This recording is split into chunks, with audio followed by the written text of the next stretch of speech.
The little girl's Christmas wish list had only one item. Not toys, not clothes.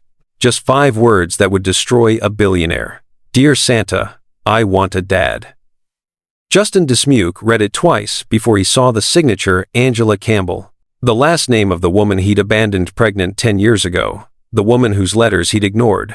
The daughter he never knew existed had just asked Santa to send her a father. And somehow, impossibly, that letter had landed on the desk of the man who'd already failed her. Justin Dismuke lived 63 floors above the noise of the world, in a penthouse where silence was expensive and loneliness came furnished. His corner office overlooked Manhattan, like a throne room, floor to ceiling, glass, imported leather, awards lining shelves that nobody touched. He'd built Dismuke Innovations from a garage startup into a global tech giant worth $18 billion. Investors feared him, competitors studied him, magazines called him the architect of the impossible. But on this particular December evening, as snow began dusting the city below, Justin felt the familiar ache settle into his chest, the one that arrived every year when the holiday lights went up and families crowded restaurant windows, and he returned to an apartment that echoed. He told himself success required sacrifice. He told himself solitude was the cost of greatness. He told himself he was fine. Then he found the letter. It was sitting on the passenger seat of his town car when his driver pulled away from the office tower. Justin noticed it immediately, a small pink envelope, sealed with glitter that was already flaking onto the black leather.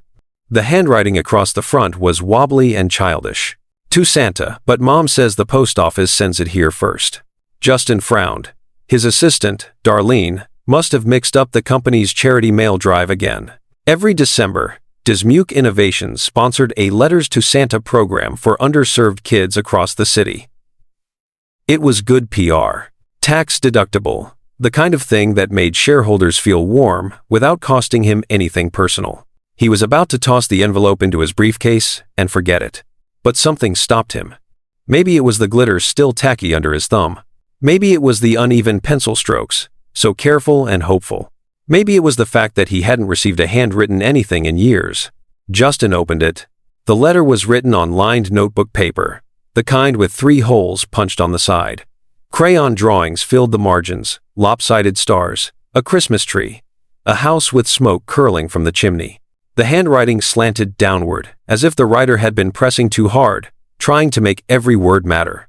Dear Santa, I know you're really busy and probably get a million letters, so I'll be quick. I don't want toys this year. I don't need a bike or a tablet or anything like that. Mom already works so hard to make sure I have everything. What I really want is a dad. Not a mean one or a loud one, just someone who shows up. Someone who comes to my school, plays and knows my favorite color, and sits with us at dinner. Someone who makes Mom smile the way she does in the old pictures before I was born. The other kids at school always ask me where my dad is. I tell them he's working far away because I don't want them to think something's wrong with me. But sometimes I wonder if maybe there is something wrong. Maybe that's why he never came. Mom doesn't know I'm writing this. She'd probably be mad because she says we're fine, just the 2 of us. But I see her crying sometimes when she thinks I'm asleep. Her heart hurts, Santa. I know it does. So if you can you bring me a dad who stays? Love. Angela Campbell, age 9, apartment 4B. P.S. If you can't do a whole dad, even just someone who cares a little would be okay. Justin read it twice. Then a third time. The city lights blurred outside the car window. His chest tightened in a way he didn't recognize, a sharp, twisting ache that had nothing to do with business deals or quarterly projections. Angela Campbell. The name sat heavy on the page, glittering faintly under the dome light. Campbell. For a moment, Justin couldn't breathe. He knew that name. He had whispered it in darkened rooms, laughed it over cheap takeout dinners, written it on the back of napkins when he was too young and too certain love could survive ambition. Rosalie Campbell. The woman he had loved more than any empire. The woman he had promised to return to. The woman he left behind 10 years ago, convinced that success meant choosing between her and everything else. He never came back. And now, impossibly, inexplicably, her daughter's letter had landed in his hands. Her daughter. Justin's hands trembled as he read the closing line again. Even just someone who cares a little would be okay. Pressure built behind his eyes. Somewhere deep in his chest, something cracked a wall he'd spent years building, brick by polished brick, to keep the guilt and the ghosts at bay. He thought of Rosalie as he'd last seen her, standing on the sidewalk outside her apartment, arms wrapped around herself, tears streaming down her face as he loaded his suitcase into a cab. She'd begged him to stay, told him they'd figure it out together. He'd kissed her forehead and lied.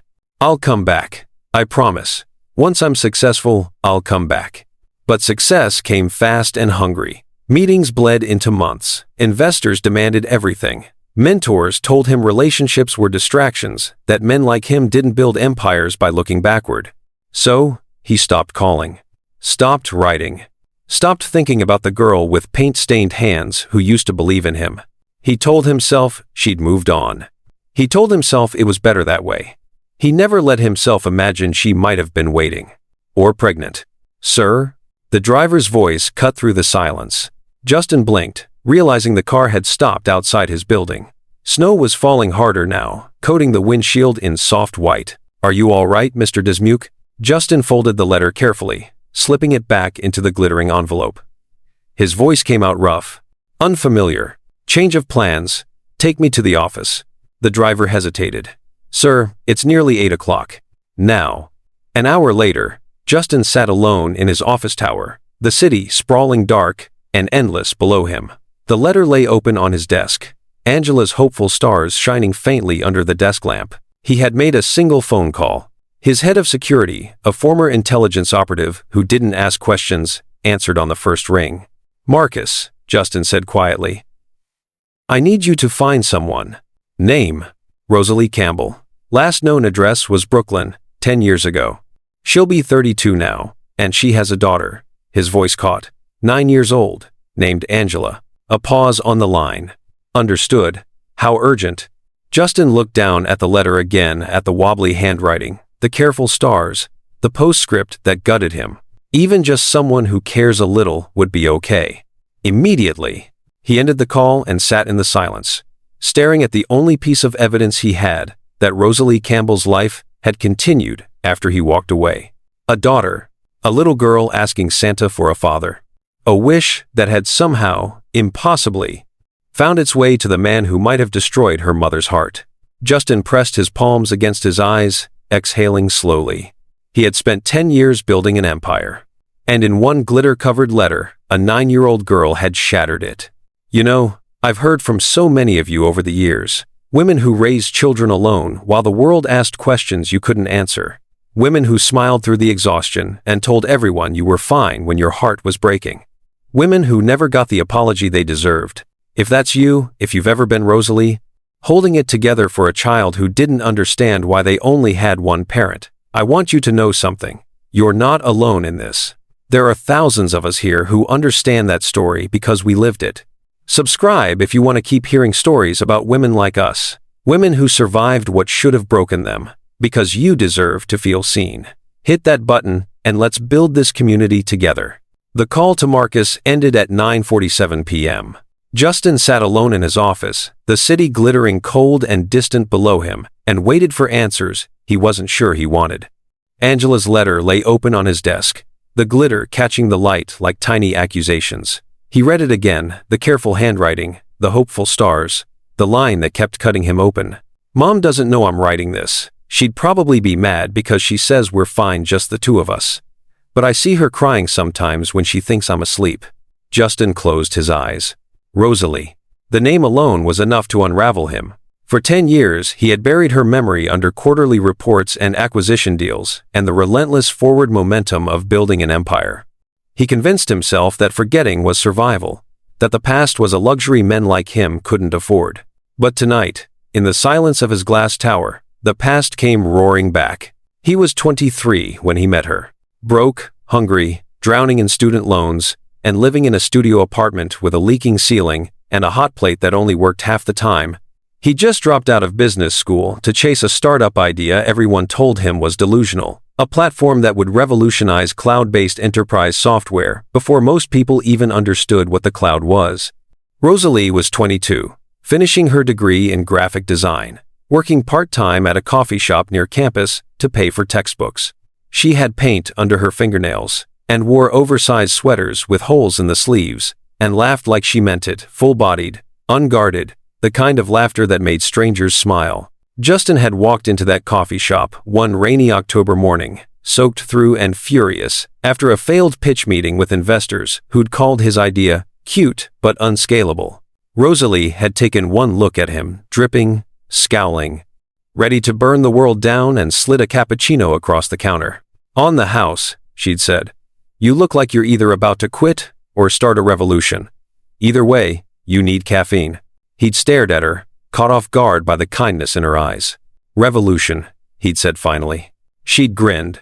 "Good. Quitting's boring." That was the beginning. They spent the next 2 years building dreams on borrowed time. Rosalie believed in him before the world did, before the investors, before the press, before the awards and the accolades and the billions. She stayed up with him through all-nighters when the code wouldn't compile, brought him food when he forgot to eat, held him when the stress cracked him open.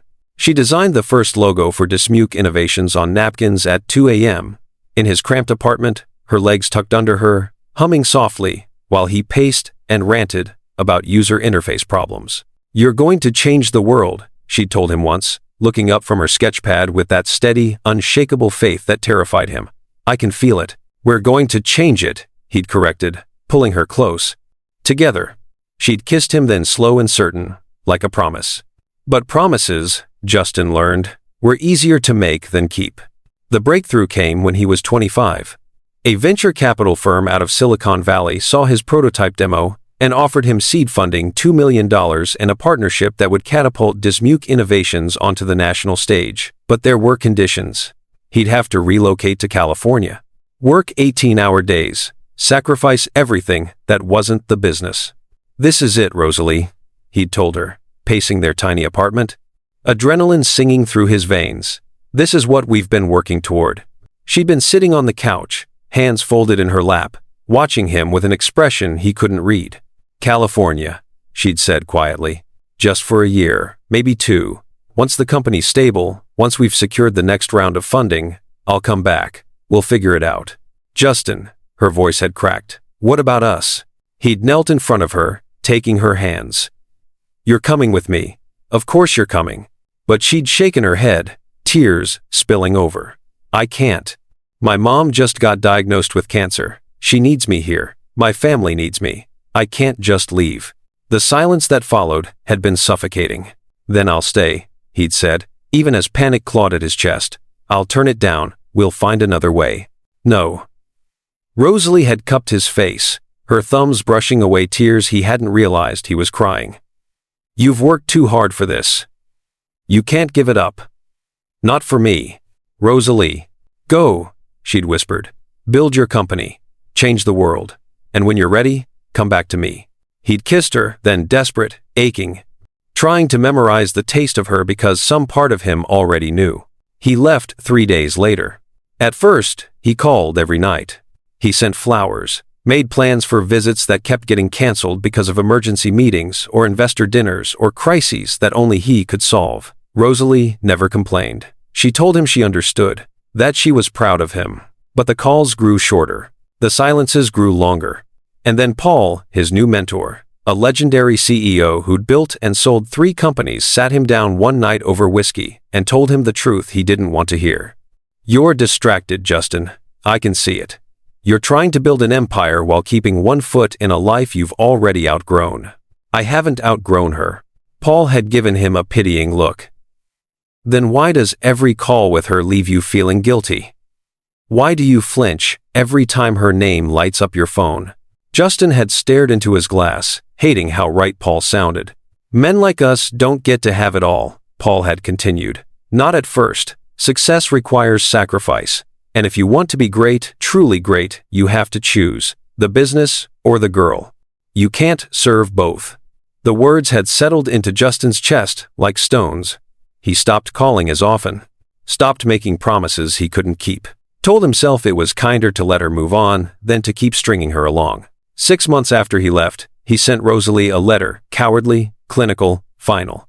He told her he couldn't do long distance anymore, that he needed to focus, that she deserved someone who could give her a real life. not stolen phone calls and broken promises. He never gave her a chance to respond. He changed his number, buried himself in work, and convinced himself he'd made the right choice. Justin opened his eyes, the memory dissolving like smoke. His hands were shaking. He had told himself for 10 years that leaving Rosalie was necessary, that it was the price of building something that mattered, that she had moved on, found someone better, lived a full life without him. But Angela's letter obliterated that lie. I see her crying sometimes when she thinks I'm asleep. Her heart hurts, Santa, I know it does. Rosalie hadn't moved on. She'd raised a daughter alone. A daughter who was 9 years old. Justin did the math again, his chest tightening. Angela would have been born 9 months after he left, which meant Rosalie had been pregnant when he sent that final letter. Pregnant, alone, and abandoned by the man who'd promised her the world. God. He pressed his palms against his desk, nausea rolling through him. She had tried to reach him. She must have. But he'd changed his number, thrown himself into the business, let Paul shield him from anything that might distract him from success. What if she'd sent letters? What if Paul had intercepted them? Justin's jaw clenched. He would find out. He would tear apart every lie, every wall, every convenient excuse that had kept him from knowing the truth. But first, he needed to know if Angela was his. His phone buzzed at 11:34 p.m. Marcus. Justin answered immediately. What did you find? Rosalie Campbell, 32 years old, lives at 428 Maple Street, Brooklyn. Works double shifts at Starlight Diner. No spouse on record, no criminal history. Financially stable but barely rent paid on time. No major debts, but no savings either. Justin's throat tightened. And the daughter? Angela Marie Campbell, 9 years old. 4th grade at PS 118. Honor roll student. No father listed on the birth certificate. The words landed like blows. No father listed. Because he hadn't been there. Because he'd run. Send me the address, Justin said, his voice rough. And Marcus, I want surveillance photos. Discreet. I need to see them before I show up. Understood. I'll have them to you within the hour. The call ended. Justin sat in the dark, Angela's letter still glowing faintly under the desk lamp. A little girl who wanted a father. A woman who'd raised her alone, carrying the weight of abandonment and single motherhood, while he built glass towers and earned accolades and told himself he'd made the right choice. He hadn't. He'd made the worst choice of his life. And now, somehow, impossibly, he'd been given a chance to fix it. He didn't deserve it. But Angela did. Rosalie did. Justin stood, grabbing his coat. Tomorrow, he would see them. Tomorrow, he would face the woman whose heart he broke and the child who might be his daughter. Tomorrow, he would begin the long, painful work of earning something he'd thrown away a decade ago. A family. Starlight Diner sat wedged between a laundromat and a dollar store on a street that smelled like exhaust and yesterday's rain. The neon sign, half the letters burned out, flickered weakly against the gray December morning. Strite DNER asterisk. Justin sat in his town car across the street, staring at the building like it might vanish if he blinked. This was where she worked. Rosalie Campbell, the woman who'd once painted murals on his apartment walls and believed in him when he was nothing, now spent her days slinging coffee and eggs for tips. The photographs Marcus had sent showed her mid-shift, hair pulled back in a ponytail, apron stained, carrying trays with the efficient grace of someone who'd done it 1,000 times. Even through the grainy surveillance images, Justin could see the exhaustion in her shoulders, the lines around her eyes that hadn't been there 10 years ago. He'd done that to her. He'd left her pregnant and alone while he built glass towers and earned accolades and convinced himself success justified the wreckage. Sir? The driver's voice was gentle. Would you like me to wait? Justin's hand tightened on the door handle. No, I don't know how long this will take. He stepped out into the cold. The bell above the diner door chimed when Justin pushed inside. The smell hit him first: burnt coffee, bacon grease, maple syrup, the faint chemical tang of industrial cleaner. Vinyl booths lined the windows, half of them patched with duct tape. A jukebox in the corner played something scratchy and old. Christmas garland drooped from the ceiling, tired and sagging. It was the kind of place Justin would have walked past without a second glance. But Rosalie was here. And suddenly it was the most important place in the world. He spotted her immediately. She stood near the back, balancing a tray loaded with plates, her body angled as she laughed at something an elderly customer was saying. She wore the same exhausted grace he'd seen in the photographs, but in person, it was worse. The way her smile didn't quite reach her eyes, the way her hands moved with mechanical efficiency, like she'd learned to shut off everything except survival. She was still beautiful. Older? Yes. Tired? Absolutely. But beautiful in the way women become when life has tested them and they've refused to break. Justin's chest tightened. Then Rosalie turned. Their eyes met across the diner. For one frozen, infinite second, the world stopped. Her face went white. The tray slipped from her hands. It hit the floor with a crash that shattered the diner's morning hum plates, exploding, coffee spreading in dark rivers across the linoleum, silverware scattering like shrapnel. Customers gasped. A cook shouted from the kitchen. Someone rushed forward with a towel. But Rosalie didn't move. She stood paralyzed, staring at Justin like he was a ghost she'd buried years ago and couldn't believe had clawed its way back. Rosalie, Justin started forward. Don't. Her voice was barely a whisper, but it stopped him cold. Don't you dare come closer. The diner had gone silent. Everyone was watching now, customers frozen mid-bite. The cook, halfway through the kitchen door. A teenager with a broom, paused mid-sweep. Justin raised his hand slowly, like approaching something wounded. I need to talk to you. You need. Rosalie's voice cracked. She pressed a hand to her mouth, shaking her head. You need to leave. Right now. I can't. You walked out of my life 10 years ago, Justin. Her eyes were filling with tears she refused to let fall. You don't get to walk back in because you suddenly feel like talking. I know. Justin's throat burned. I know I don't have the right, but please. Mom? The small voice cut through the tension like a knife. Justin turned.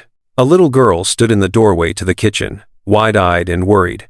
She was small for 9, all knobby knees and oversized sweater, with dark curls escaping from 2 lopsided ponytails.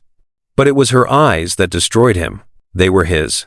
The same shade of amber brown, the same shape, the same way they caught the light. Justin couldn't breathe.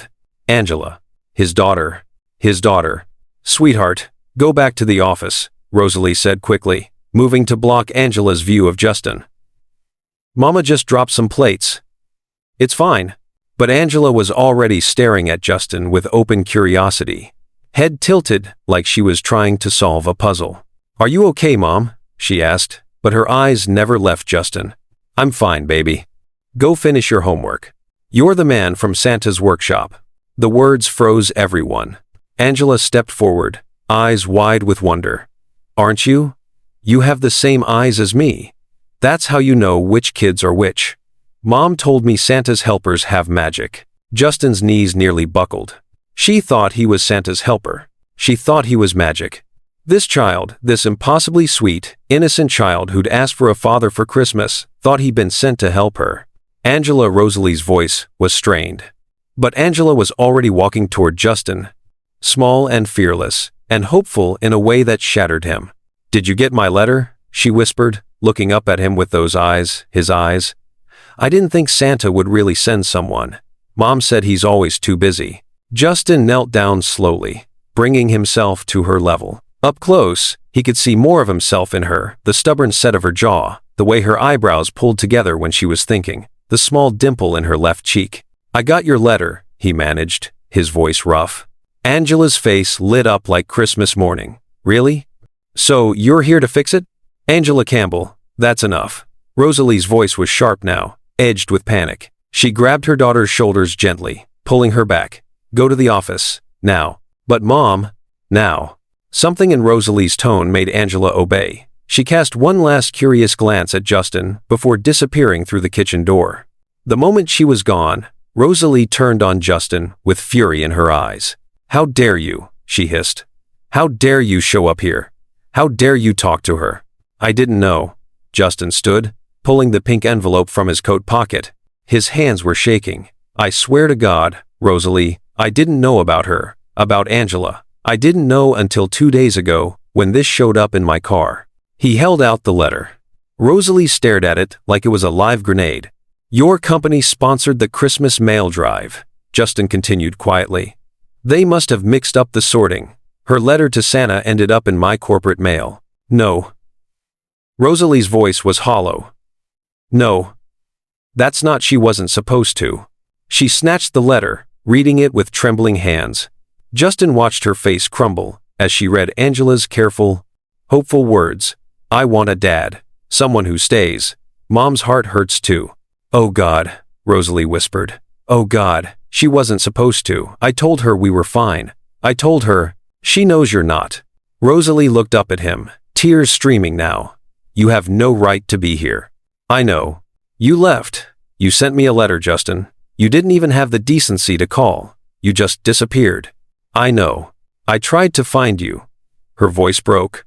When I found out I was pregnant, I tried everything. I sent letters to your office. I called every number I had. But you'd changed them all.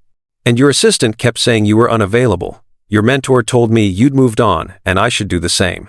Justin's blood went cold. Paul told you that? He said you were building something important and didn't need distractions from your past. Rosalie's laugh was bitter, broken. So I stopped trying. I raised her alone. I worked double shifts and learned to lie to my daughter about why she didn't have a father. I told her you were working far away because I couldn't bear to tell her the truth that you didn't want us. Each word was a knife. Justin stood there bleeding, knowing he deserved every cut. Is she mine? He asked quietly. Rosalie's jaw clenched.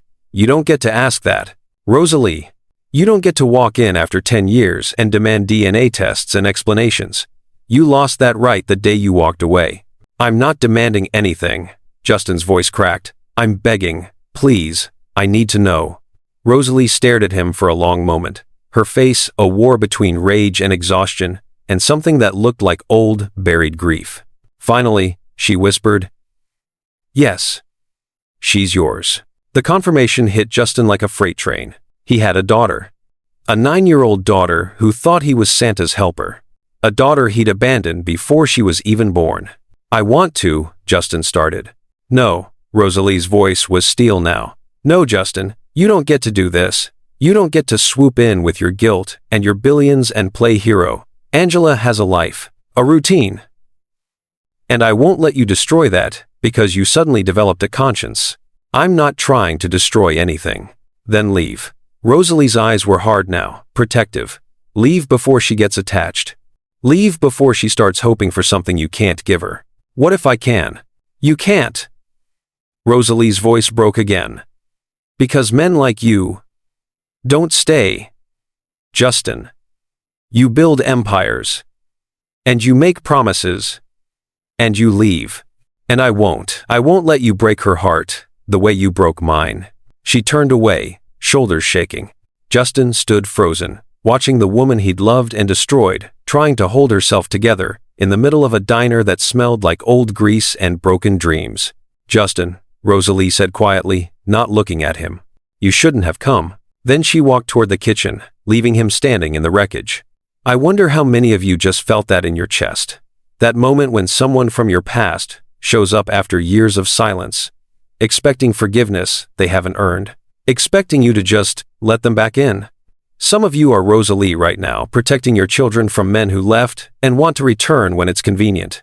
Some of you raised babies alone while the world asked questions you couldn't answer. And some of you are still angry, still hurt, still wondering if you should have said yes when they came back. If you want to see how this story ends, if you need to know whether Justin earns his way back or whether Rosalie's walls stay up, hit that like button right now. And drop a comment telling me, would you let him back in? Or would you slam the door in his face? Because I want to hear from you. Your stories matter here. Justin didn't leave.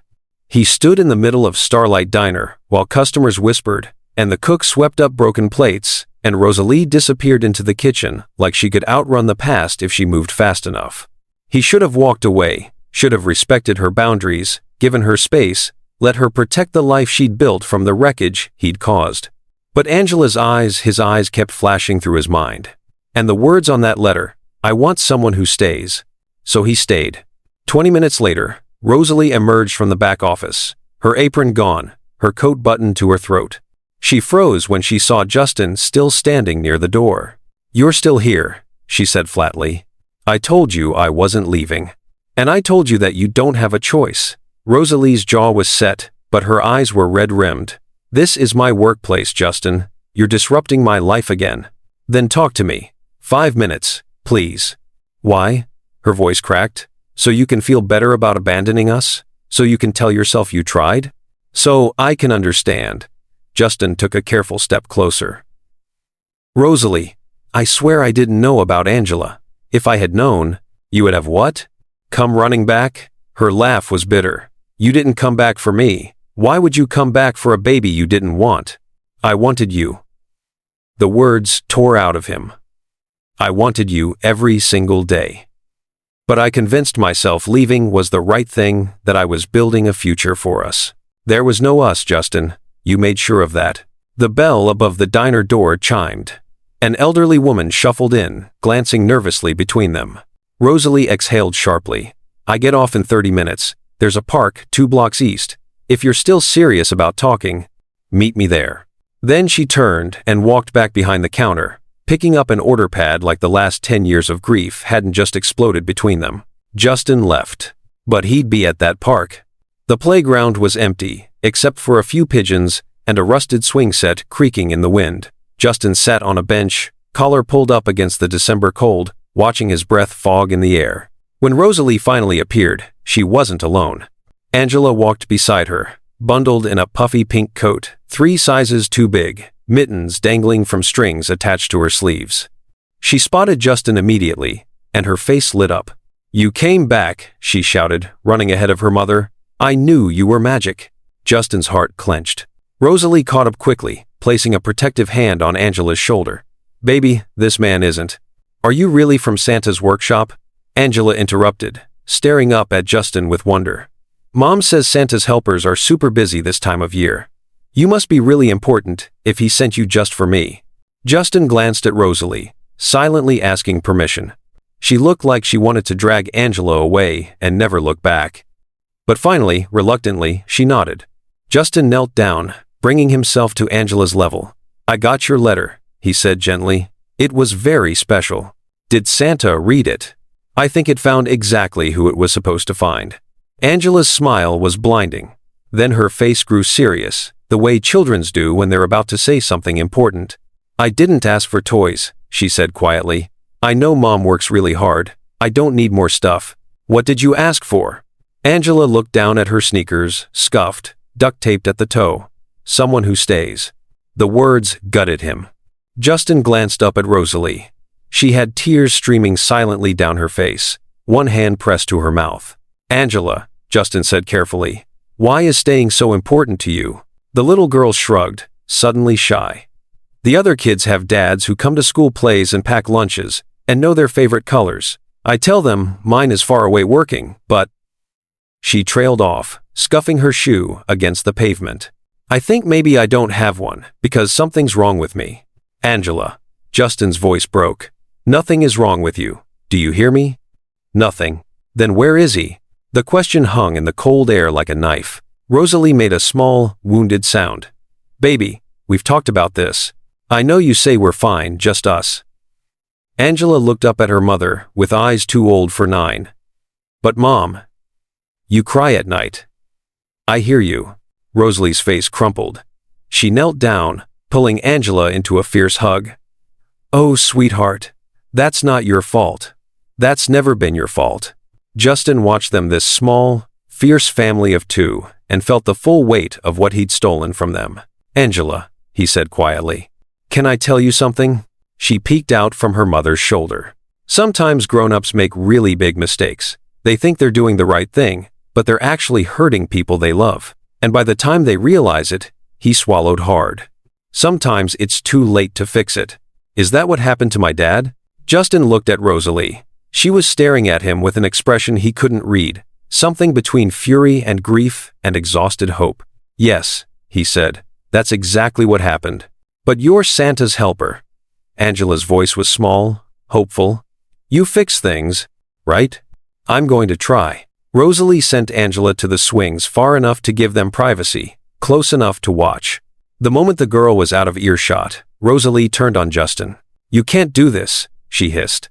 You can't give her hope that you're here to fix things when you're going to leave the second this gets hard. I'm not leaving. You don't know that.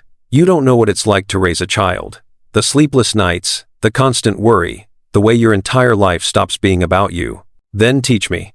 Rosalie stopped, stunned. I know I don't deserve a second chance, Justin continued. I know I destroyed everything we had. But Rosalie, I'm not asking for you to forgive me. I'm asking you to let me try for Angela. She deserves a father who shows up. She deserves a father who never left in the first place. I know. Justin's voice was raw. God. I know. But I can't undo the past. All I can do is be here now. And I'm begging you to let me. Rosalie stared at him for a long moment. Then, quietly, you asked me earlier if you would have come back if you'd known I was pregnant. Rosalie, I need you to hear this. Her voice shook. When I found out, I was terrified. We were barely scraping by. You'd just left. I was alone. But I tried to find you, Justin. I tried so hard. I know. You said Paul told you. It wasn't just that. Rosalie's eyes hardened. I sent letters to your office, 8 of them, begging you to call me, telling you I needed to talk to you about something important. Your assistant kept saying you were unavailable. Then one day, I got a call from Paul himself. Justin's blood went cold. He told me you'd moved on, Rosalie continued, her voice breaking, that you were focused on building something revolutionary and didn't have room in your life for old attachments.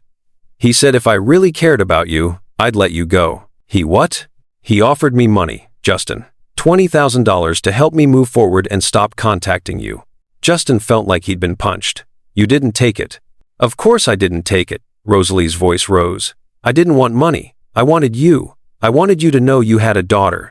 But Paul said you'd made your choice clear, and I needed to accept it. So I stopped trying.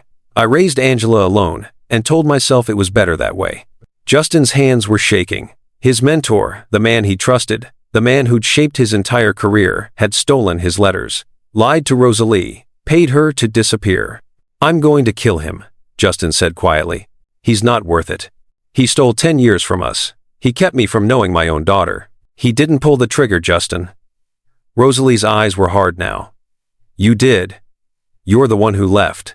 You're the one who changed your number and built walls so high nobody could reach you. Paul just gave you permission to do what you were already doing. The truth of it hit him like a freight train. She was right. Paul had lied, yes. But Justin had made himself unreachable.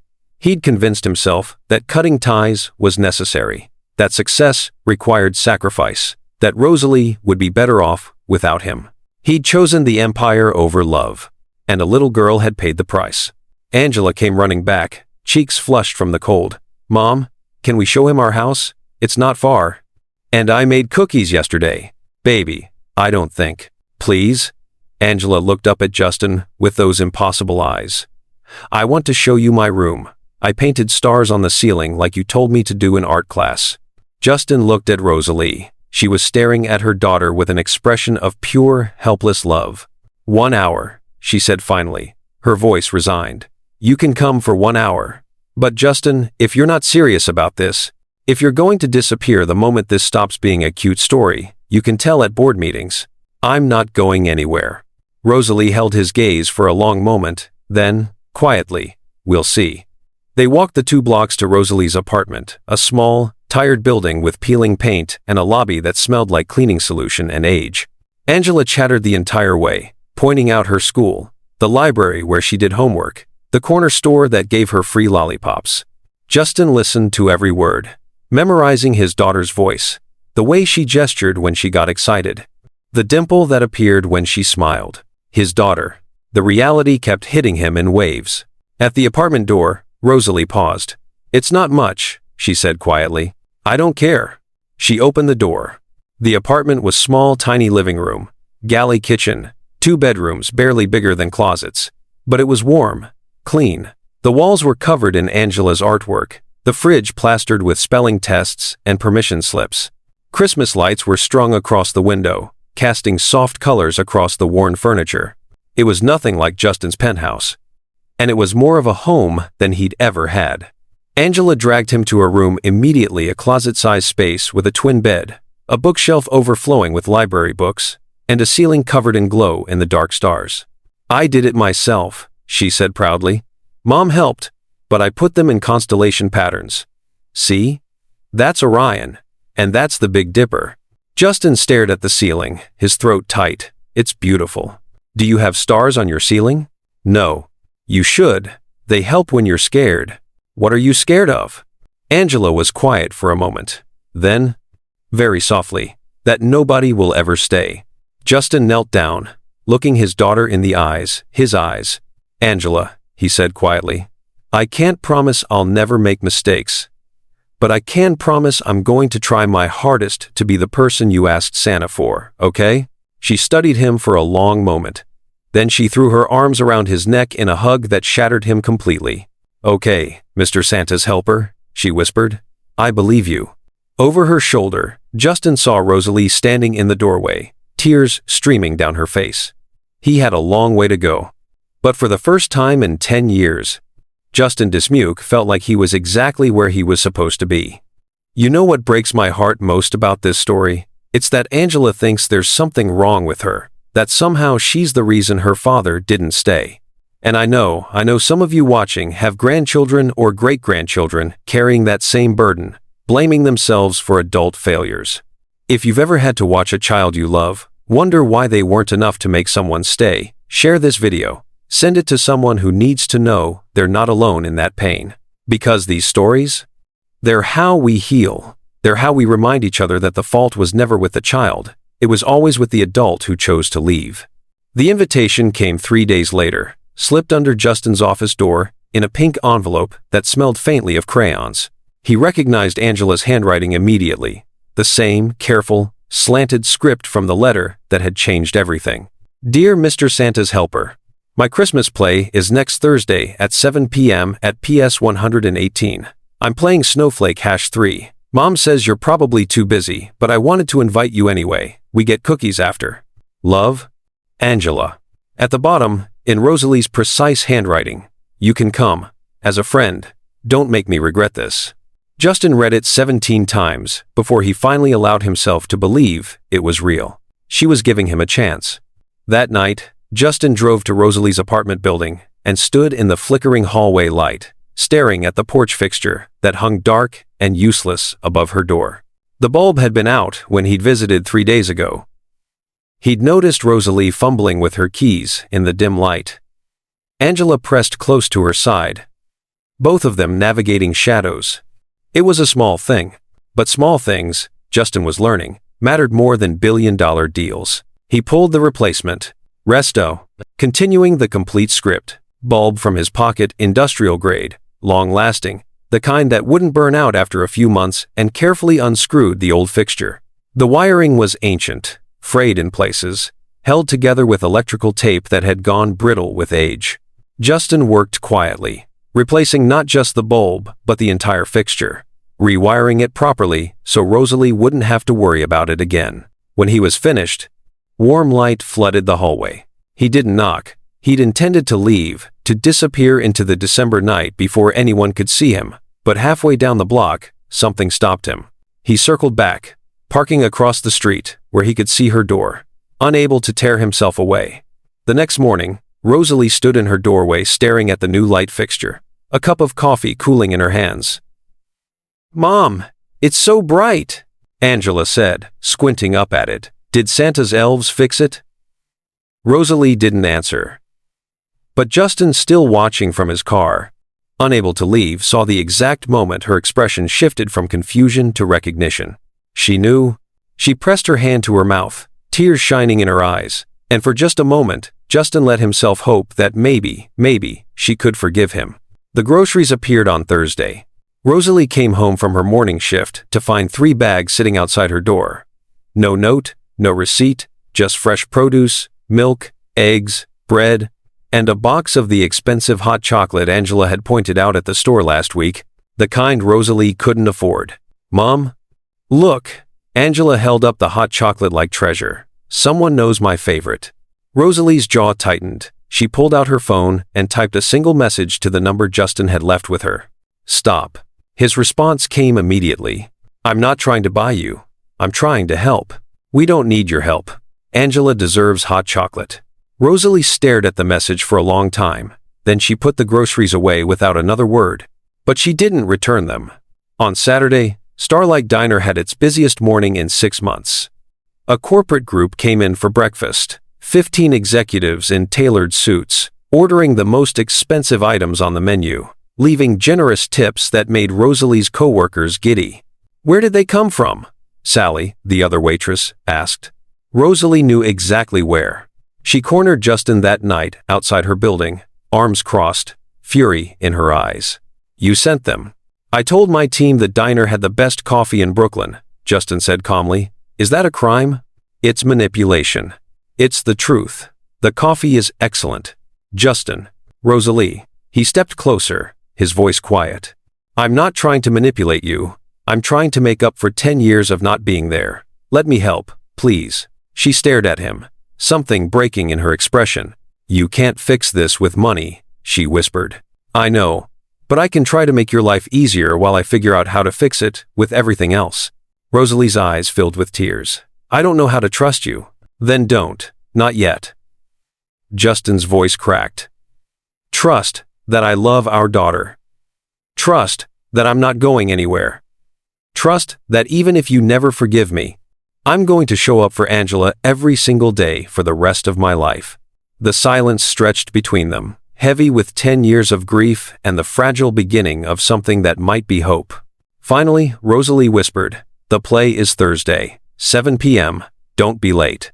Then, she walked inside, leaving Justin standing in the glow of the porch light he'd fixed. Thursday arrived cold and bright, the kind of December evening that smelled like snow and possibility. Justin sat in the elementary school auditorium, surrounded by parents and grandparents and siblings, all of them bundled in winter coats, clutching programs printed on construction paper. He was overdressed, the only person in a suit, but he didn't care. When the curtain opened and the third graders shuffled onto stage in makeshift costumes, Justin's eyes found Angela immediately. She wore a white tutu and a crown made of aluminum foil, her face painted with silver glitter. She was Snowflake #3, fourth from the left, and when she spotted Justin in the third row, her entire face lit up. She waved enthusiastic, uncoordinated, breaking character completely. Justin waved back, his throat tight. The play was chaos. Children forgot their lines. The backdrop fell twice. Someone's antler headpiece caught fire from a prop candle and had to be extinguished with apple juice. It was perfect. When Angela delivered her single line, "Winter is coming," she shouted it so loud the microphone squealed. Justin was on his feet, applauding before he realized he was the only one standing. He sat down quickly, face burning, but when he glanced at Rosalie 3 seats over, she was smiling. After the play, in the cafeteria, where parents milled around a table of store-bought cookies, Angela dragged Justin by the hand to meet her friends. "This is Mr. Justin," she announced proudly. "He's Santa's helper." The other children stared at him with wide eyes. "Can you really talk to Santa?" one boy asked. Justin glanced at Rosalie, who was watching from across the room with an expression he couldn't read. "I can," Justin said carefully. "But the secret is Santa already knows everything. You don't need a helper to tell him. He sees all the good things you do." "What about the bad things?" a little girl asked nervously. "Those too. But he cares more about whether you're trying your best. That's what matters." Angela squeezed his hand. "See? I told you he was magic." When the other kids dispersed, Angela pulled a folded piece of construction paper from her backpack. "I made this for you," she said shyly. Justin unfolded it carefully. The drawing was in crayon, 3 stick figures holding hands under a crooked Christmas tree. One had curly hair and a big smile. One had longer hair and an apron. And one tall, with brown hair and a suit stood between them. At the top, in Angela's careful writing, "My family." And at the bottom, "Mom, me, and Santa's helper." Justin's vision blurred. "Do you like it?" Angela asked. He knelt down, pulling her into a hug that probably lasted too long, but he couldn't let go. "I love it," he whispered. "It's the most beautiful thing anyone's ever made for me." Over Angela's shoulder, Justin saw Rosalie watching them. Tears streamed down her face, but she wasn't looking away. For the first time, she wasn't protecting Angela from him. She was watching them become something Justin had never let himself dream of. A father and daughter. Later, after Angela had fallen asleep in the car and Rosalie had carried her upstairs, she found Justin waiting in the hallway. "You were good with her tonight," Rosalie said quietly. "She's easy to be good with. She drew you into our family." "I know." Justin's voice was thick. "Rosalie, I know I don't have the right to ask this. I know I've destroyed any chance we had. But I'm not asking for me. I'm asking for Angela. Please give me a chance to be her father. Not the one she deserves, but the one I can become." Rosalie stared at him for a long moment. Then she reached into her pocket and pulled out a folded piece of paper, another one of Angela's drawings. This one from months ago. It showed two figures, a mother and daughter, alone, under a dark sky. "This is what she used to draw," Rosalie said, her voice breaking. "For 3 years, every picture was just the two of us. And I told myself we were enough. That she didn't need anyone else." She handed him the new drawing, the one with 3 figures holding hands. "But tonight I watched her perform. And for the first time, she wasn't searching the audience hoping someone would show up, because you were already there." Justin's hands trembled. "I'm terrified," Rosalie whispered. "I'm terrified you're going to break her heart. I'm terrified she's going to love you, and you're going to leave. I'm terrified of letting you in and losing her to you. You won't lose her. I promise." "Don't promise." Rosalie's voice was sharp. "Prove it. Show up. Keep showing up. Not with money or groceries or fixed lights though, those help. Show up with time. With patience. With the kind of love that doesn't quit when it gets hard." "I will. Then you can come to dinner Sunday," Rosalie said quietly. "Angela wants to show you how to make her famous grilled cheese." Justin's breath caught. "Rosalie. Don't make me regret this, Justin. Please, don't make me regret believing you can change." Then she disappeared inside, leaving Justin alone in the hallway, holding the drawing of a family he was just beginning to become part of. He looked down at the 3 stick figures, imperfect, hopeful, together. And for the first time in 10 years, Justin Dismuke felt like he was building something that actually mattered. 3 weeks after the classroom play, the invitation arrived on heavy cardstock paper, official and important in the way elementary school announcements try to be. P.S. 118. Annual Christmas Pageant, December 22nd, 7 p.m. All families. Welcome. Underneath, in Angela's now familiar handwriting, "This one's the big one. I'm the Snow Queen. Please come." Justin had attended every moment he was allowed in those 2 weeks. Sunday dinner, where Angela taught him to make grilled cheese with exactly 3 slices of cheese. 2 is sad, 4 is greedy, 3 is perfect. Tuesday evening homework, where she explained fractions using cookies. Thursday afternoon, when he picked her up from school, Rosalie's car had broken down, and she'd called him, voice tight with reluctance and necessity. And Justin had driven across the city in 12 minutes flat. Each moment was a fragile gift he held carefully, terrified of breaking. But this, the pageant, felt different. The whole school would be there. Parents, grandparents, teachers who remembered when Rosalie came to events alone, pregnant, and trying to hold her head high. This wasn't a quiet classroom performance. This was Angela claiming him publicly. And Justin was terrified. The auditorium was packed, warm with body heat and anticipation. Parents jostled for seats with good views. Someone's grandmother had brought binoculars. The air smelled like wet wool and candy canes from the lobby sale. Justin sat in the 4th row, center the seat Rosalie had saved for him, a small gesture that meant everything. She sat beside him, hands folded tightly in her lap, wearing a dress he'd never seen before, her hair down around her shoulders. "You look beautiful," Justin said quietly. Rosalie's cheeks colored. "Don't. I'm just stating facts." "Justin," she stopped, exhaling slowly. "Angela's been talking about you non-stop. To everyone.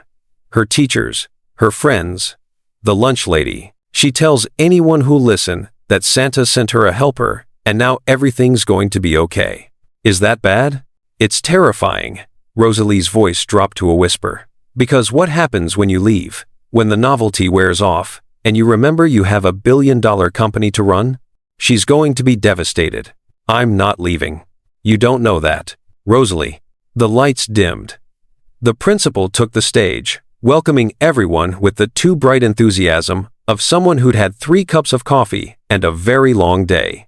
The conversation died. But Justin could feel Rosalie's fear radiating beside him like heat. The curtain opened on a winter wonderland made of poster board and cotton balls. Children dressed as snowflakes, reindeer, and sugar plums filled the stage, their costumes slightly askew, their faces scanning the audience frantically for their families.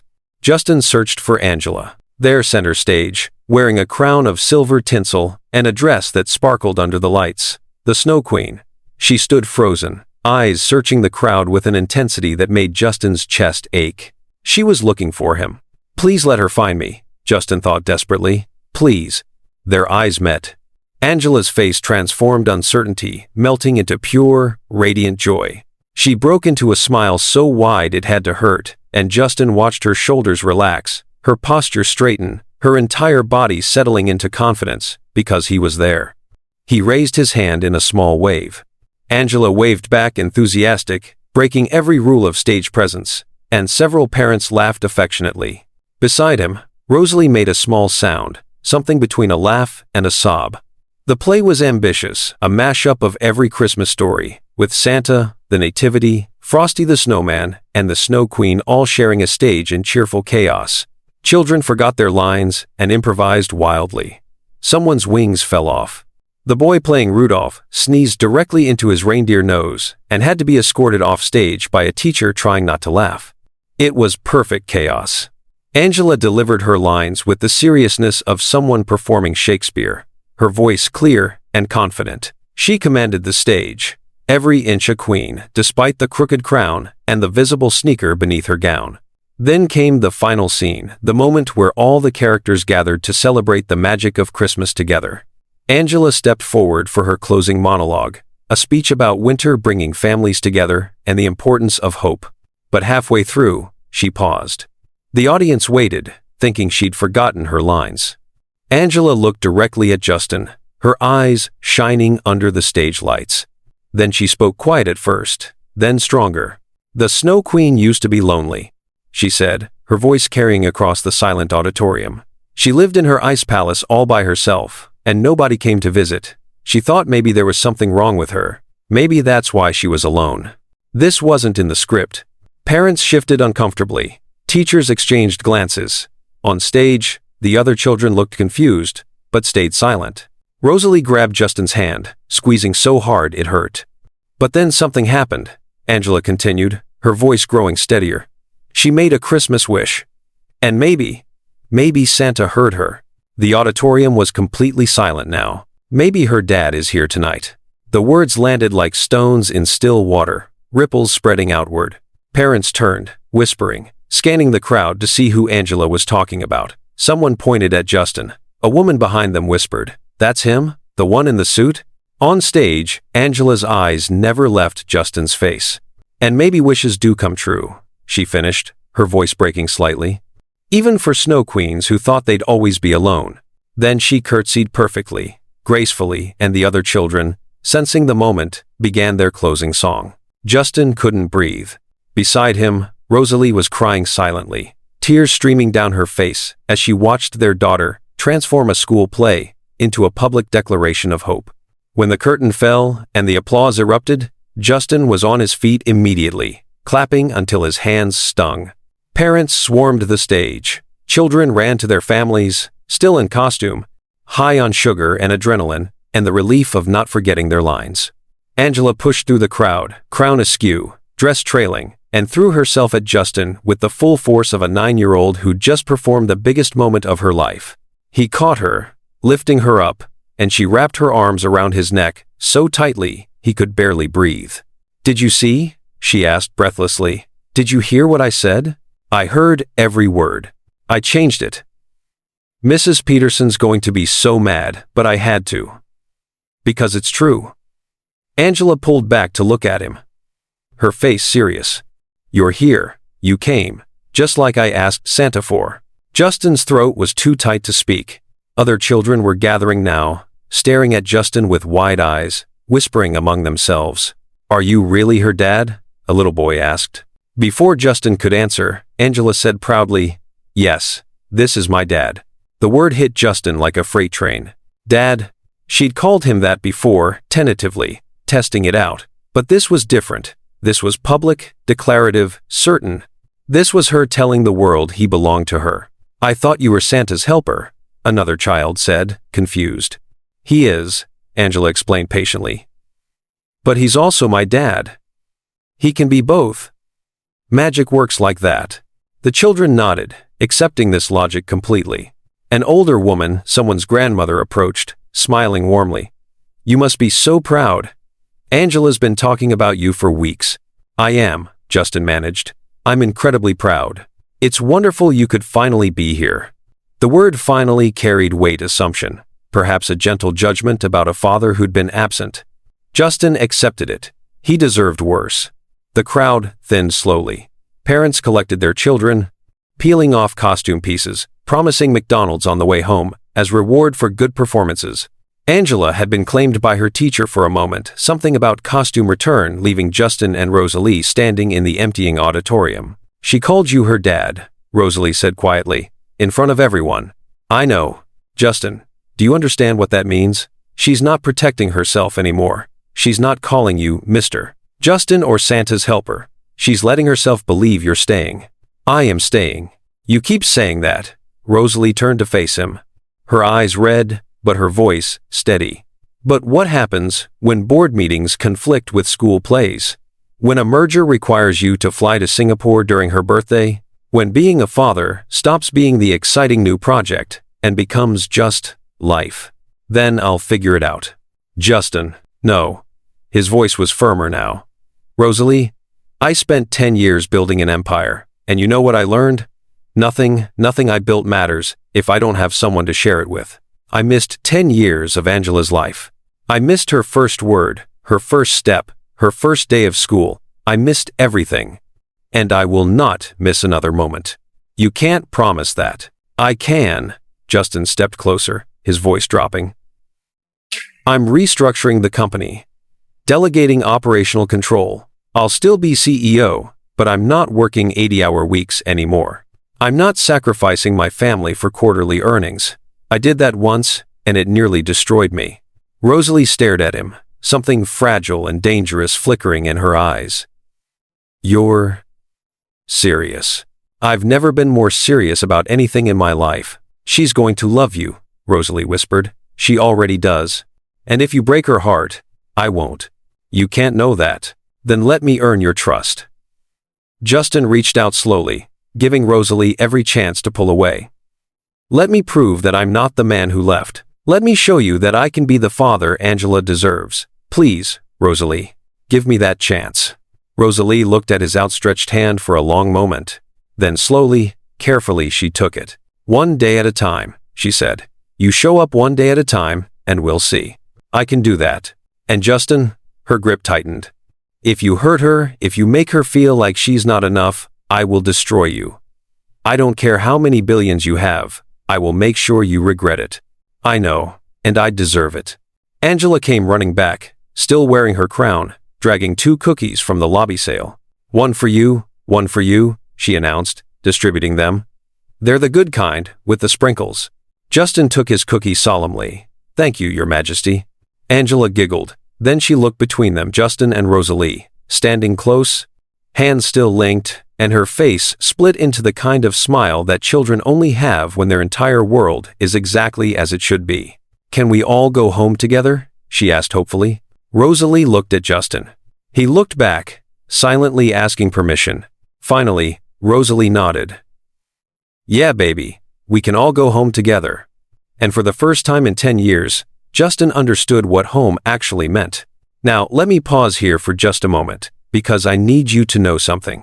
This story, this moment where a child publicly claims a parent who finally showed up, this is what healing looks like. Not perfect, not easy, but possible. And I'm sharing this with you because too many of us have watched children grow up wondering if they were enough, wondering if love was supposed to be this hard. If this story is speaking to you, if you've lived through abandonment or watched someone you love wait for a parent who never came, I want you to comment below and tell me, what would you say to that parent if you could? Because your voice matters, your story matters, and someone reading this needs to hear that they're not alone. Comment "I see you" if this story is hitting close to home. Justin walked into Paul Hendrickson's corner office, at 7:43 a.m. Before the assistants arrived, before the coffee was brewed, before anyone could stop him, Paul looked up from his computer, surprised but smiling, the same mentor's smile he'd worn for 12 years, the one Justin had once trusted more than his own instincts. "Justin, this is unexpected. I thought you were taking time off for the holidays." "You intercepted her letters." The smile froze. "I'm sorry?" "Rosalie Campbell." Justin's voice was quiet, controlled, the kind of calm that preceded earthquakes. 10 years ago, she sent me 8 letters telling me she was pregnant. You intercepted them. Then you called her and told her I'd moved on. Paul's expression shifted, calculation replacing warmth. He set down his pen slowly, buying time. "Justin, I don't know what she told you, but..." "Don't." Justin stepped forward. "Don't lie to me. Not now. I need to hear you admit what you did." A long silence stretched between them. Finally, Paul leaned back in his chair, his face settling into something harder, unapologetic.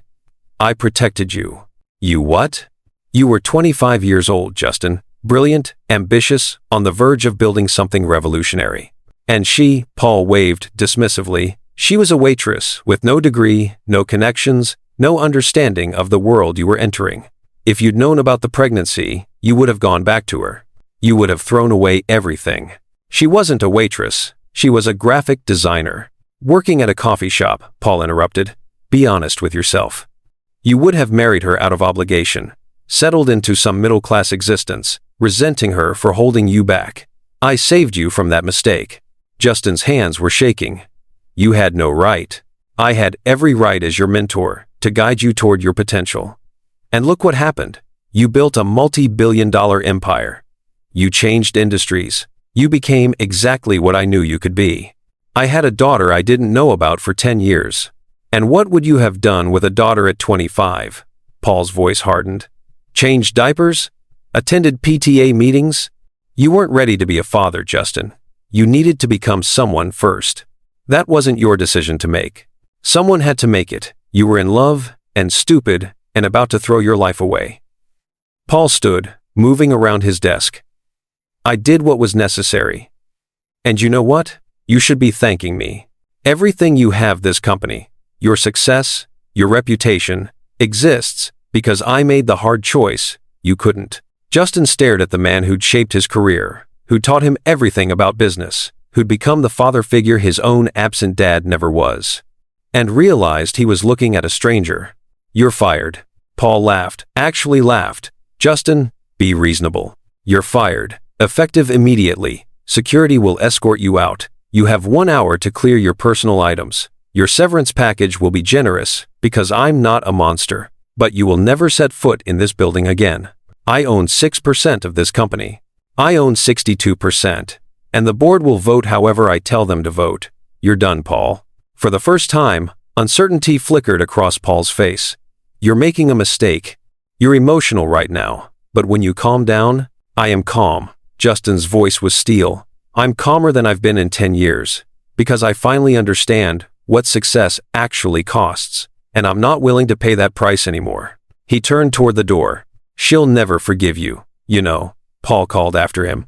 You think showing up now makes you a hero? You're still the man who abandoned her. That doesn't change. Justin paused, hand on the doorframe. You're right, he said quietly. It doesn't change. But I'm going to spend the rest of my life trying to be better than the man I was. And that starts with removing people like you from my life. He walked out without looking back. Security escorted Paul out 90 minutes later. No severance, no recommendations, just a single cardboard box and a legal letter barring him from ever contacting Dismuke Innovations again. Justin watched from his office window as the man who'd stolen 10 years from him climbed into a taxi. He felt nothing, not satisfaction, not vindication, just the empty space where a mentor used to be. An hour later, Justin sat in Rosalie's living room, hands clasped between his knees, while she stood by the window with her arms crossed. I fired him, Justin said. Paul, the mentor who intercepted your letters, he's gone. Good. But it doesn't change anything. Justin's voice cracked. It doesn't undo what I did.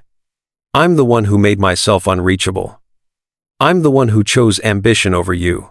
Paul just gave me permission to do what I was already doing. Rosalie was quiet for a long moment. "Why are you telling me this?" she asked finally. "Because I need you to know I understand. I can't blame everything on Paul. I made choices that destroyed us. And I'm sorry. God, Rosalie, I'm so sorry." She turned, and he saw tears streaming down her face. "I needed you," she whispered. "When I found out I was pregnant, I was terrified. I needed you so badly, and you were just gone. Do you know what that felt like?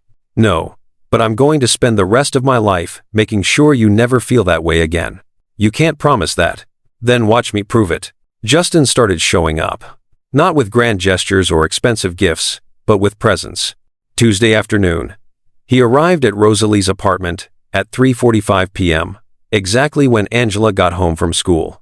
He helped her with math homework at the kitchen table, patiently explaining fractions while she ate apple slices and chattered about her day. "Mr. Justin, why do we need to know this stuff?" Angela asked, frustrated with a particularly difficult problem. "Because math teaches you how to solve problems," Justin said. "And life is just a series of problems that need solving. What's the hardest problem you ever solved? Figuring out how to get back to you and your mom." Angela looked up at him with those amber eyes, his eyes, and smiled. "That wasn't a problem. You just had to show up." Thursday evening. Ice skating practice at the outdoor rink in Prospect Park. Angela wobbled on her skates, gripping Justin's hands while he skated backward, guiding her. "I'm going to fall. I've got you. I won't let you fall. Promise? Promise." She fell anyway, a spectacular tumble that left her sprawled on the ice, laughing so hard she couldn't get up. Justin helped her to her feet, and they tried again, and again, until finally Angela made it across the rink without holding his hands, triumphant and beaming. "Did you see, Mr. Justin? I did it. I saw. I'm so proud of you." Saturday morning. Justin arrived at Starlight Diner with a toolbox. The freezer door had been sticking for weeks. Rosalie had mentioned it once, just a passing comment, but Justin had remembered. He spent 3 hours fixing it, replacing the broken hinge, adjusting the seal, making sure it closed properly. Rosalie brought him coffee halfway through. "You don't have to do this. I know. You're a billionaire CEO. You could hire someone. I want to do it myself." She watched him work for a moment, something softening in her expression. "Thank you." "For what?" "For showing up." Sunday night. Bedtime stories. Angela had invited him shyly. Mom always does the voices wrong. And Rosalie had agreed, watching from the doorway as Justin sat on the edge of Angela's bed reading The Polar Express, with different voices for each character. When he finished, Angela yawned, snuggling deeper into her blankets. "Mr. Justin?" "Yeah, sweetheart? Are you going to keep coming, even after Christmas?" Justin's chest constricted. "Yes, I'm going to keep coming. Every day? As often as your mom will let me." Angela smiled, her eyes already closing. "Good. I like it when you're here." 3 weeks into this new routine, Justin picked Angela up from skating practice. She climbed into the car, cheeks flushed from the cold, and chattered about her progress all the way home. Then, as they sat at a red light 2 blocks from her apartment, she went quiet. "Mr. Justin?" "Yeah?" A long pause. Then, very softly, "Can I ask you something?" "Always." Another pause, heavier this time. "Dad," Angela's voice was barely a whisper. "Can I call you that, instead of Mr. Justin?" The light turned green. Cars honked behind them. Justin couldn't move. "Dad?" Angela asked again, uncertainty creeping into her voice. "Is that okay? I know it's weird because I just met you, but it feels right. And Mom said I should ask first." Justin pulled the car over abrupt, jerky, and put it in park. Then he turned to look at his daughter. This impossibly brave little girl, who'd asked Santa for a father, and somehow received a broken man, trying desperately to become whole. "Yes," he managed, his voice cracking. "Yes, you can call me that." "Really? Really?" Angela's face split into the brightest smile Justin had ever seen. Then she unbuckled her seatbelt and threw herself across the center console into his arms. Justin caught her, pulling her close, and felt something inside him shatter and rebuild, simultaneously 10 years of grief and regret crashing into overwhelming, terrifying, perfect love. He was crying, actually crying, tears streaming down his face into Angela's curly hair while she squeezed him tight. I wanted to call you that for so long, she whispered. But I was scared you'd say no. I could never say no to you. Mom says you're still learning how to be a dad, but I think you're already really good at it. Justin couldn't speak. He just held his daughter, and let 9 years of absence dissolve into this single, perfect moment of presence. Dad? Angela pulled back, looking at him with concern. Why are you crying? Because I'm happy, Justin said honestly. Because you're the best thing that ever happened to me, and because I'm so sorry I wasn't here sooner. It's okay. Angela wiped his tears with her mittened hands. You're here now. That's what matters. Out of the mouths of children came the kind of forgiveness adults spent lifetimes trying to earn. Justin hugged her again, tighter this time, and silently promised the universe he would never, never take this for granted again. When they finally pulled up to the apartment, Rosalie was waiting on the steps. She took one look at Justin's tear-stained face and Angela's beaming smile, and knew immediately what had happened. She asked you, Rosalie said quietly. She asked me. And I'm her dad. Rosalie's eyes filled with tears. She looked at Angela, who was bouncing excitedly, then back at Justin. Don't break her heart, she whispered. I won't. I swear on everything I have, Rosalie, I won't. For the first time since he'd walked back into her life, Rosalie nodded like she might actually believe him. Can I tell you something? That moment when a child asks, "Can I call you Dad?" That's not just a word, that's trust. That's a leap of faith. That's a child saying, "I'm giving you my heart. Please don't break it." Some of you watching know exactly what that feels like. Maybe you've been Angela hoping someone would finally stay. Maybe you've been Rosalie terrified to let anyone close enough to hurt you again.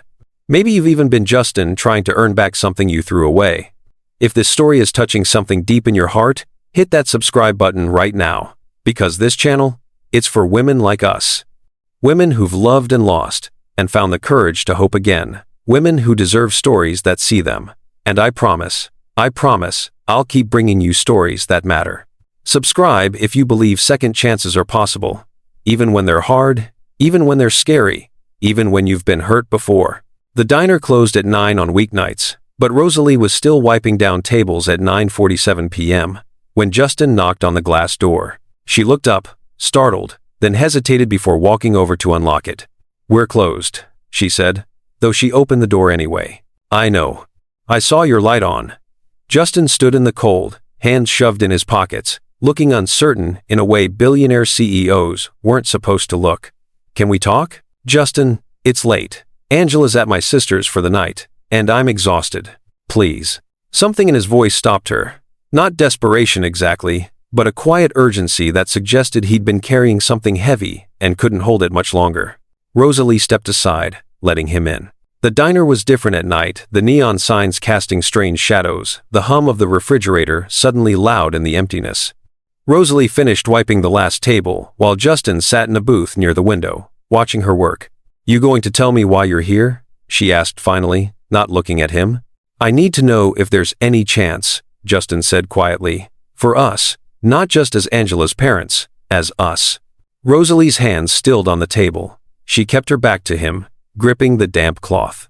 "Justin, I know I don't deserve an answer. I know I destroyed what we had. But Rosalie, these last few weeks with you and Angela..." His voice cracked. "I wake up every morning thinking about her, about you, about whether I'm doing enough, being enough. And I realized I don't want to just be Angela's father. I want to be part of your life too. The way I used to be." Rosalie turned slowly, her eyes already glistening. "You can't just decide you want that back," she said, her voice shaking. "You can't walk away from someone for 10 years and then expect them to let you back into their heart like nothing happened." "I know. Do you?" Rosalie's voice rose. "Do you have any idea what it was like loving you? What it was like carrying your child while everyone asked where the father was and I had to smile and lie and pretend I was fine? What it was like watching Angela grow up asking questions I couldn't answer? Rosalie, I loved you, Justin." Tears streamed down her face now, years of grief finally breaking through. "I loved you so much, it hurt. And you just left. You chose your empire over us, over me. And that broke something inside me that I don't know how to fix." Justin stood, moving toward her carefully, like approaching something wounded. "I was a coward, he said, his voice raw. I was terrified of failing you. Terrified of not being enough. So I convinced myself that success would make me worthy of you. That if I could just build something big enough, important enough, I could come back and you'd see I was worth waiting for. I never needed you to be successful. Rosalie's voice broke. I just needed you to stay. I know. God, I know that now. They stood in the middle of the empty diner, 10 years of silence filling the space between them. The man I loved back then, Rosalie whispered, was kind and hopeful and believed in impossible things. He used to make me coffee with too much sugar because he knew I was too stubborn to admit I liked it sweet. He used to draw smiley faces in the steam on windows when I was sad. He used to, her voice caught, he used to look at me like I was his entire world. You were. Then why wasn't I enough? The question hung in the air, simple and devastating. Justin's face crumpled. You were always enough. I was the one who wasn't. I was poor, uneducated, desperate to prove I could be more than my father who left us broke and broken. I thought if I could just succeed, just become someone important, I could finally be worthy of being loved. Justin. But I was wrong. He stepped closer, his voice thick with emotion. Success didn't make me worthy. It made me empty. I spent 10 years building something that meant nothing because the people who mattered weren't there to share it. And I'm not changing because I want to win you back, Rosalie. I'm changing because family, our family, is the first thing in my entire life that's ever made me feel like I matter. Not as a CEO or a billionaire, just as a man, as a father, as someone who wants to be better than he was. Rosalie stared at him, her defenses cracking, and for the first time, Justin saw not anger but fear. I don't know if I can love who you are now, she whispered. I love the boy who had nothing but dreams. I don't know the man who has everything. Then let me show you. Justin reached out slowly, giving her every chance to pull away. I'm not asking you to forgive me. I'm not asking you to trust me. I'm just asking you to let me try, one day at a time. Let me prove that the man I am now flawed and trying and terrified of, failing you again, is someone you could maybe, someday, love. Rosalie looked at his outstretched hand, trembling in the space between them. Then slowly, carefully, she took it. His hand was warm, familiar in ways she'd forgotten, and the touch sent a shock through her entire body, memory and longing and fear, all colliding. I'm scared, she whispered. Me too. What if you hurt Angela? Then you have every right to destroy me. What if you hurt me? Justin squeezed her hand gently. Then, I'll spend the rest of my life trying to make it right. They stood there in the fluorescent light of the empty diner, hands linked, both of them crying quietly. I don't know how to do this, Rosalie said finally. How to let you in without losing myself again. We'll figure it out together. She looked up at him, really looked at him, and saw not the polished CEO, but the scared 23-year-old boy who'd once loved her with everything he had. Maybe he was still in there somewhere. Maybe that was enough to start. When Justin arrived at Rosalie's apartment the next evening, she opened the door, wearing an oversized sweater and holding a box of Christmas ornaments. Angela's been asking when we're decorating the tree, she said without preamble. I told her you'd help. It wasn't an invitation. It was something smaller, more cautious. A door opened, just a crack. But Justin took it. Inside, the artificial tree stood bare in the corner, slightly crooked, the star on top missing a point. Angela bounced excitedly around it, already wearing a Santa hat that kept sliding over her eyes. Dad, you have to see the ornaments I made at school. She dumped the box out, sending decorations scattering across the floor. This one's me, this one's Mom, and this one. She held up a popsicle stick figure with too much glitter. This one's you. Justin knelt down, picking up the ornament carefully. Someone, Angela had written, Dad, in silver marker across the bottom. His throat tightened. It's perfect, he managed. For the next hour, they decorated together, Angela dictating exactly where each ornament should go, Rosalie untangling lights, while Justin wrestled with the tree stand. They worked in comfortable chaos, Christmas music playing softly from Rosalie's phone, Angela chattering about her wish list for Santa. I already got what I asked for, she said, hanging a snowflake. So this year, I'm asking for smaller stuff, like a bike, and maybe a puppy. Mom says no, but Santa might say yes. Santa says listen to your mother, Rosalie interjected. But, no puppies, baby. Angela sighed dramatically, then brightened. Can we have hot cocoa? After we finish the tree. But I want it now. Angela, I'll make it, Justin offered, standing. You two keep decorating. In the tiny kitchen, Justin fumbled through cabinets, looking for mugs and cocoa. The domesticity of it struck him this simple, ordinary moment of making hot chocolate for his daughter while Christmas music played and Rosalie laughed at something Angela said. This was what he'd missed. Not boardrooms or quarterly projections. He was pouring milk into a pot when Rosalie appeared in the doorway. Second cabinet on the left, she said softly. For the mugs. Thanks. She leaned against the door frame, watching him. You look natural doing that. Making cocoa? Being here, with us. Justin paused, meeting her eyes. It's where I want to be. Something shifted in her expression, walls cracking, light filtering through. She walked toward him slowly, stopping when only inches separated them. This close, Justin could see the faint freckles across her nose. The silver pendant she still wore around her neck, the one he'd given her 12 years ago for her birthday. She'd kept it. Rosalie, he breathed. I'm still scared, she whispered. I know, but I'm tired of being scared. She reached up, her hand trembling as she touched his face, fingers brushing his jaw, his cheek, like she was confirming he was real. Justin's breath caught. Rosalie leaned in, her eyes searching his, close enough that he could feel her breath against his lips. Is this okay? She whispered. Yes. She closed the distance. Mom, Dad, the star won't stay on. They jumped apart like teenagers caught by parents. Angela stood in the kitchen doorway, oblivious, holding the broken star. Can you fix it? Rosalie pressed her hand to her mouth, laughing and crying simultaneously. Justin cleared his throat, trying to remember how to breathe normally. Yeah, sweetheart, I'll fix it. Angela ran back to the living room. Rosalie and Justin stood in the kitchen, the almost kiss hanging between them like a promise. We should, Rosalie started. Yeah. But neither of them moved. Finally, Rosalie smiled. Small, fragile, real. The cocoa's burning. Right, the cocoa. Justin turned off the stove, laughing shakily. When they returned to the living room with 3 mugs, Angela had already placed the broken star on top of the tree, held there with what looked like an entire roll of tape. I fixed it myself, she announced proudly. You did, Justin agreed, sitting beside her on the floor. It's perfect.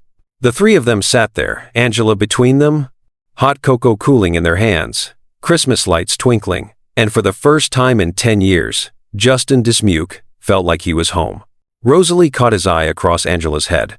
One day at a time, her expression said. One day at a time, he agreed silently. It wasn't perfect, but it was a beginning. You know what that almost kiss represents? It's not romance, it's risk. It's Rosalie choosing after 10 years of protecting her heart to try again, to be vulnerable again, to believe that maybe, just maybe, love doesn't always end in abandonment. And if you've ever been where Rosalie is right now, standing at the edge of trusting someone who hurt you, wondering if you're brave enough or foolish enough to try again, I want you to do something for me. Share this video. Send it to a friend who needs to know that second chances aren't weakness. They're courage, they're hope wrapped in fear, and moving forward anyway. Because someone in your life needs this story right now. Someone needs to know they're not alone in being terrified and hopeful at the same time. Share it. You might save someone's heart today. Christmas Eve arrived with the kind of snow that looked like a movie set, fat flakes drifting lazily from a pewter sky, coating Brooklyn in soft white silence. Justin arrived at Rosalie's apartment at 4 o'clock, carrying bags of groceries for dinner. Angela had insisted on making lasagna her grandmother's recipe, she'd announced proudly, even though Rosalie had quietly told Justin that Angela had never actually made it before, and this would be an adventure. An adventure sounds perfect, Justin had said. Now, standing in the tiny kitchen while Angela read instructions from a stained recipe card and Rosalie chopped vegetables, Justin felt something settle in his chest, a contentment so complete it was almost painful. This was what he'd been missing. Not success or recognition or billions in the bank. This. Dad, you're putting in too much cheese, Angela said, peering into the bowl he was mixing. There's no such thing as too much cheese. Mom, tell him. Rosalie looked up from the cutting board, smiling. Your father's right. More cheese is always better. Your father. The words still hit Justin like electricity every single time. Angela beamed, vindicated, and dumped another handful of mozzarella into the bowl. They worked together in comfortable chaos, Angela narrating every step like a cooking show host, Rosalie correcting measurements, Justin following orders, and occasionally sneaking bites of cheese when Angela wasn't looking. She always caught him. The lasagna went into the oven at 6 o'clock, slightly lopsided and probably containing twice the recommended amount of cheese, but perfect nonetheless. While it baked, they sat in the living room around the crooked tree with its taped-on star, drinking apple cider and watching the snow fall outside the window. Angela was quiet, unusual for her, sitting cross-legged on the floor with a thoughtful expression. "You okay, sweetheart?" Rosalie asked. "Yeah, I'm just thinking." "About what?" Angela looked at the tree, then at Justin, then at her mother. "About how different this year is from last year." Rosalie's expression flickered, memory and old grief passing across her face. "Yeah? Last year it was just us, and it was nice. But this year," Angela smiled, the dimple appearing in her left cheek, "this year feels like a real Christmas, the kind in movies where everyone's together." Justin's throat tightened. "I made something," Angela said suddenly, jumping up. "Wait here." She ran to her room, returning with a folded piece of construction paper, red, with glitter already flaking onto the carpet. "I was going to wait until tomorrow, but I want to give it to you now." She held it out to Justin, suddenly shy. "It's for you. From me." Justin took the card carefully, his hands trembling slightly. On the front, in Angela's careful handwriting, decorated with silver stars, "To Dad." He opened it slowly. Inside was a drawing, 3 stick figures holding hands beneath a Christmas tree, one with curly hair and a big smile, one with longer hair and an apron, and one tall figure in the middle, arms stretched wide, to hold both their hands. Above the drawing, in letters Angela had clearly taken a long time to perfect, "My wish came true." Below it, in smaller writing, "I asked Santa for a dad who stays, and he sent you. Thank you for coming back. Thank you for not leaving. I love you. Angela."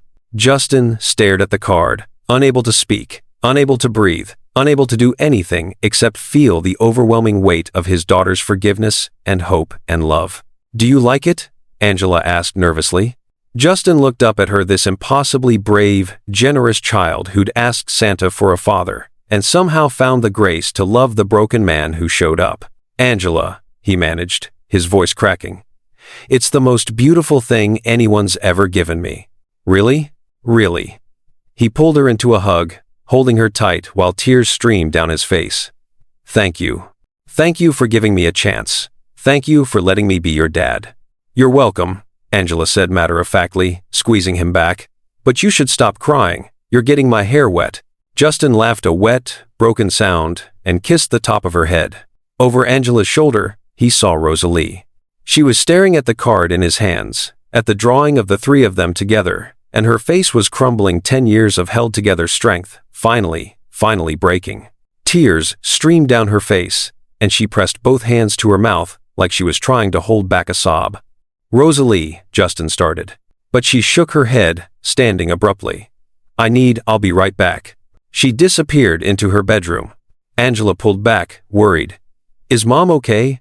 "Yeah, sweetheart. She's just feeling a lot right now. Sometimes grown-ups need a minute when they're really happy." "Should I go check on her?" "Let me, okay? You stay here and make sure the lasagna doesn't burn."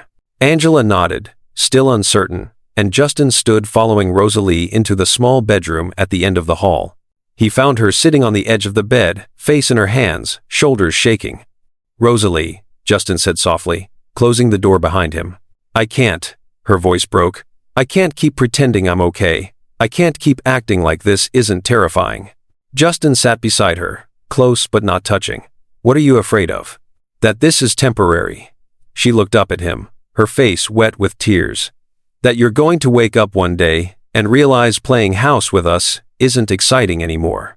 That you'll get pulled back into your real life, and we'll just be the family you tried to fit in, but couldn't. That's not going to happen. You don't know that." Rosalie's voice rose.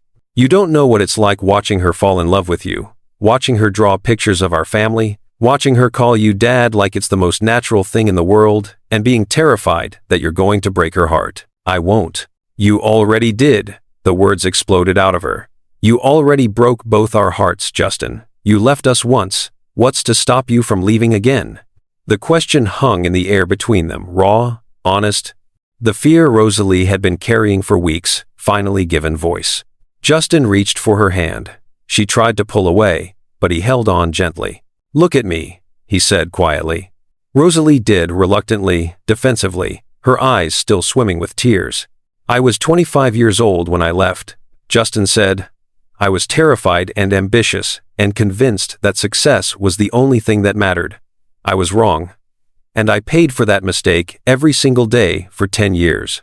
But Rosalie, I'm not that man anymore. How do I know that? Because that man would have walked away the moment things got difficult. He would have sent a check instead of showing up. He would have treated Angela like an obligation instead of a gift." Justin squeezed her hand. "That man wouldn't be sitting here begging you to believe in him. He would have already convinced himself you were better off without him." Rosalie's lip trembled. "I love her," Justin continued, his voice thick. "God, I love that little girl more than I thought possible. And I love—" He stopped, swallowing hard. "I love you. I never stopped. Not in 10 years. Not through all the success and the emptiness and the nights I convinced myself I'd made the right choice. I love you, Rosalie, and I'm not leaving. Not ever again." "Justin, let me finish." He turned to face her fully. "I'm not asking you to marry me. I'm not asking you to forgive me. I'm not even asking you to love me back, though I hope someday you might. I'm asking you to let me be part of your lives. Permanently. I want to be here for homework and ice skating and bedtime stories. I want to fix your broken appliances and help with rent and sit through terrible school plays. I want Angela to know, to really know, that she has a father who shows up. And I want you to know that you're not alone anymore." Rosalie stared at him, tears streaming freely now. "I'm scared," she whispered. "I know, I'm scared too. What if we fail? Then we'll figure it out together." Justin reached up slowly, cupping her face. "One day at a time. One moment at a time. We'll build something real. Not perfect, but real." For a long moment, Rosalie just looked at him, searching his face for lies, for cracks, for any sign this was temporary. Then slowly, carefully, she leaned forward and rested her forehead against his. "We'll figure it out together," she whispered. "Yeah? Yeah." She pulled back enough to meet his eyes. "But Justin, if you hurt her, if you hurt us, I won't. I swear on everything I am, I won't." Rosalie nodded, something breaking free in her expression, hope, fragile and new, finally allowed to breathe. Then she kissed him. It was soft, tentative, tasting of tears and 10 years of grief, and the beginning of something neither of them had thought possible. When they pulled apart, both of them were crying. "Mom, Dad, the lasagna's ready." They laughed wet, broken, perfect, and stood together, hands linked.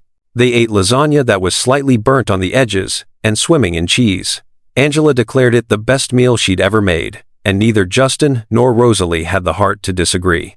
After dinner, they opened one present, each Angela's tradition, she explained solemnly. Angela opened new ice skates from her mother. Rosalie opened a scarf Justin had agonized over for an hour at a boutique. And Justin opened a coffee mug Angela had decorated with permanent markers that said "World's Best Dad" in wobbly letters. He cried again. Angela patted his arm sympathetically. "You cry a lot for a grown-up." "Happy tears, sweetheart." "Still a lot." At 9 o'clock, after Angela had been tucked into bed with promises that Santa would still come even though Dad was here now. "He knows I'm your dad, right?" "Dad, Santa knows everything." Justin and Rosalie stood at the window, watching the snow fall. The city was quiet, blanketed in white, Christmas lights twinkling from neighboring windows. "She's going to want you here tomorrow morning," Rosalie said quietly. "For presents. Is that okay?" "Yeah." Rosalie leaned against him, and Justin wrapped his arm around her shoulders. "It's okay." They stood there in comfortable silence, watching their neighborhood transform into something magical. "Justin?" Rosalie said after a while. "Yeah? Thank you." "For what?" "For coming back. For not giving up. For loving her. For loving us enough to fight for this." Justin kissed the top of her head. "There's nowhere else I'd rather be." From Angela's room, they heard a small voice. "Dad? Are you still here?" Justin smiled. "Yeah, sweetheart. I'm still here." "Good. Don't leave, okay?" "I won't." I promise. Okay. Love you. Love you too. Silence settled again. Rosalie looked up at Justin, her eyes shining. We're really doing this, aren't we? Becoming a family. Yeah, Justin pulled her closer. We really are. Outside, the snow continued to fall soft and steady, and infinite, covering the past in white, while the future stretched ahead, uncertain, but possible. And in the small apartment on Maple Street, a billionaire CEO who'd once thought success was measured in dollars finally understood what wealth actually meant. A daughter who called him Dad. A woman who'd found the courage to hope again. And a family built not from perfection, but from forgiveness, presence, and love. You know what this story is really about? It's not about billionaires, or Christmas miracles, or letters to Santa. It's about second chances. It's about showing up even when you're terrified. It's about children who forgive, with a grace that adults spend lifetimes trying to learn. It's about women like Rosalie, women like so many of you watching who raised families alone, and somehow found the strength to try again. If this story touched your heart, if you saw yourself in Rosalie, or Angela, or even Justin, trying desperately to become better than he was, I need you to do 3 things for me. First, subscribe to this channel, because I'm bringing you more stories like this. Stories about women who survived what should have broken them. Stories that see you, that honor you, that remind you that your pain matters and your healing is possible. Second, leave a comment. Tell me your story. Tell me about the second chance you gave, or the one you're still afraid to take. Tell me about the child you raised alone, or the parent who finally showed up. Because your story matters. And someone reading these comments tonight needs to know they're not alone. And third, and this is the most important one, hit that like button and share this video with someone who needs it. Your sister who's been raising her kids alone. Your friend who's wondering if she should let someone back in. Your mother who sacrificed everything and never got the thank you she deserved. Share it. Because stories like this, they're how we heal. They're how we find each other. They're how we remember that even when love breaks us, it can also put us back together. Thank you for being here. Thank you for listening. Thank you for being part of this community of women who refuse to let the hard things make them hard.